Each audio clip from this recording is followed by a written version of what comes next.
Number 6. Let's give her a round of applause, please.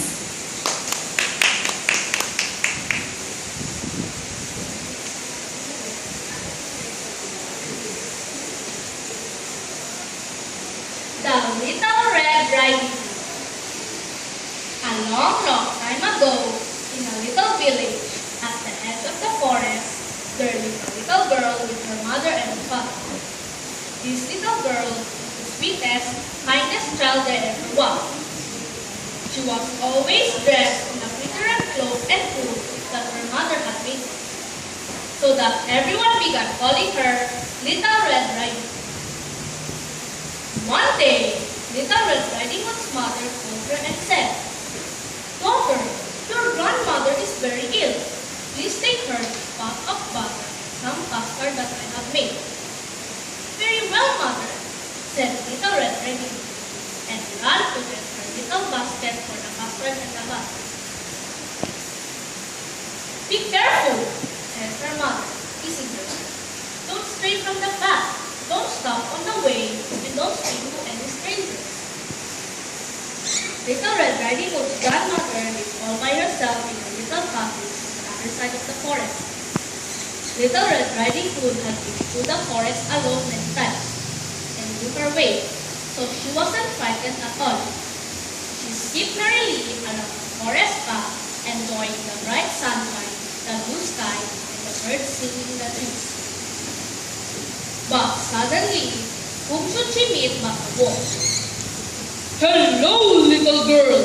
Said the wolf in his nicest voice. Where are you going this bright spring day? Little Red Riding Hood was feeling so happy and cheerful that she forgot all that her mother had said to her about not speaking to strangers. She smiled at the wolf and replied in her lightest voice. "Hello to you as well, Mr. Wolf. I am going to see my grandma, who lives on the other side of the forest. She isn't feeling too well, so I am taking her this pot of butter and some custard. Maybe that will cheer her up." Oh dear, Said the wolf, still in his nicest voice. how very sad your grandma isn't feeling too well. I shall go and visit her as well. I am sure she will feel much better if I see her. "Oh, thank you, Mr. Wolf," said Little Red Riding Hood. "That is so kind and thoughtful of you." Well, that's hard then. You go this way, and I'll go to the other one. And let's see who reaches her grandma first. So saying, the wolf vanished into the forest. He ran as fast as he could and took all the shortcuts he knew so as to reach Grandma's little cottage before Red Riding Hood. He arrived at the cottage, huffing and panting, but very ill he had eaten Red Riding Hood to eat. The wolf knocked on the door with a gentle tap. Who is it? Said Grandma from within. "It's Little Red Riding Hood, Grandma," said the wolf, making his voice sound as much as a little girl's could. Dear little Red Riding Hood, Said Grandma. I'm too weak to open the door. Lift the latch and come in. The wolf did as Grandma said and walked into the little house. There was Grandma, feeling quite weak and ill, lying on the bed under a pile of blankets. The wolf jumped onto the bed and gobbled up Grandma in a single swallow. He knew that Little Red Riding Hood would be arriving soon, so he wasted no time, but put on Grandma's clothes and the frilly little lace cap that he always wore to bed. He covered himself as much as he could with blankets and lay on Grandma's bed intending to be Grandma. Now, Little Red Riding Hood was walking as fast as she could to the forest, when all at once she saw a clump of golden daffodils growing on the tree, a little way into the forest. "Oh, how beautiful!" said Little Red Riding Hood to herself. "I'm sure Grandma would love to have some. Maybe I should pick her a bunch."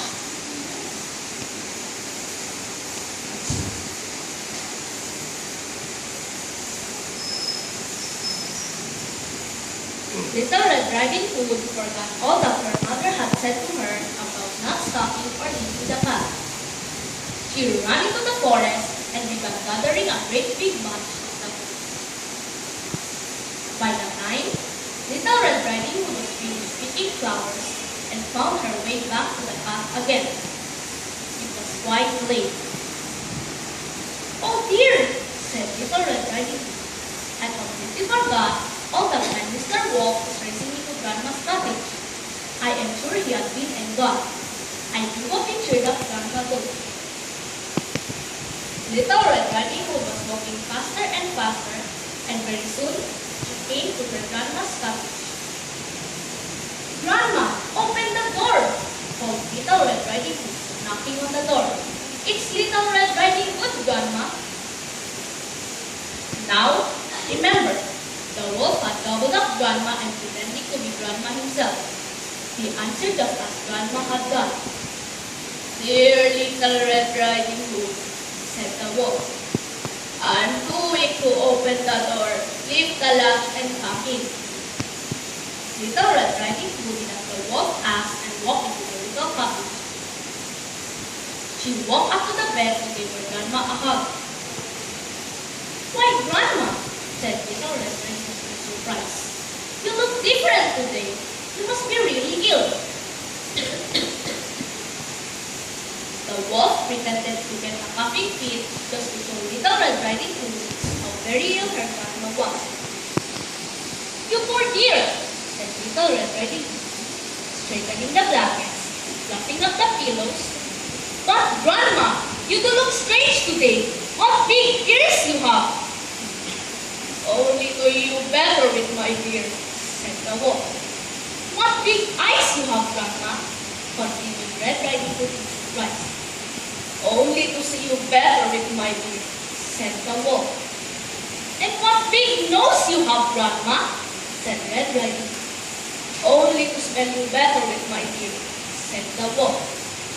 "And what big teeth you have, Grandma," said Red Riding Hood. That's only to eat you better with my dears, said the wolf. The wolf jumped out from under the blanket and gobbled up Little Red Riding Hood, Red Cape and all in a single swallow. Now, the wolf felt really sleepy after such a large meal. He decided to take a nap on Grandma's warm and comfortable cottage. He made a comfortable place for himself onto the bed. He was soon fast asleep, snoring loudly and contentedly. Just then a woodcutter passed by. He heard the sound of the wolf snoring through the open windows of the cottage. The woodcutter knew this wolf and did not trust him at all. So very quietly, so as not to wake the wolf, the woodcutter opened the cottage door and went in. Ah, Thought the woodcutter, judging by the size of the wolf's tummy. he has just had a large meal, and I wonder who he has eaten this time. The woodcutter picked up a pair of Grandma's scissors lying on the table, and then they cut open the sleeping wolf's tummy. Out climbed Little Red Riding Hood and her grandmother, breathless and squashed, and very glad to be out of the wolf's tummy. "Oh, thank you for saving us," said Little Red Riding Hood to the woodcutter. "It was so dark and smelly inside the wolf's tummy." Hurry, let's not waste any time. The wolf would wake up any moment. Little Red Riding Hood and the woodcutter gathered up some stones, the biggest as they could find, and put them inside the sleeping wolf's tummy. Then Grandma took out her swimming kit, threading with needle with some strong brown cotton. Sewed up the wolf's tummy neatly and quickly. In a little while, the wolf woke up. Oh dear, He thought, I must be getting old. I can't eat a little girl with her grandmother without a feeling as if my tummy was full of stones. The wolf gave a great big belch and staggered up from the door. "I don't think I'll eat you again. They don't agree with me." And that was the last that anyone ever saw of him. Little Red Riding Hood gave her grandma a pot of butter and some custard, and a huge big hug from herself. Grandma was well and strong very soon. As for Little Red Riding Hood herself, she never forgot her mother's advice again. For 6,